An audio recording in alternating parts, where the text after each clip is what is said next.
Spike in coronavirus cases in the coastal bend has many area schools having to alter their instruction plans on, well, nearly a day-by-day basis. While schools in some districts are moving ahead with face-to-face instruction, others have had to pull back. Even though schools in the area are not immune to the reality of having to track their own COVID-19 cases, some have had to pause strides already made toward face-to-face learning and send students back home.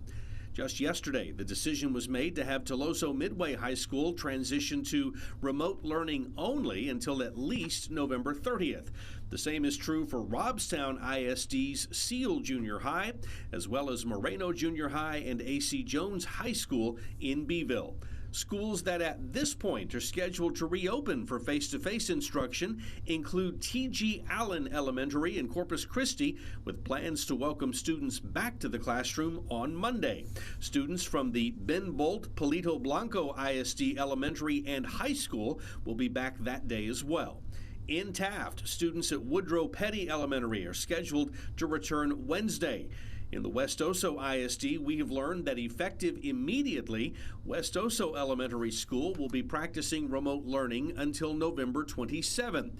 In that same district, JFK Elementary is restricted to remote learning only until further notice.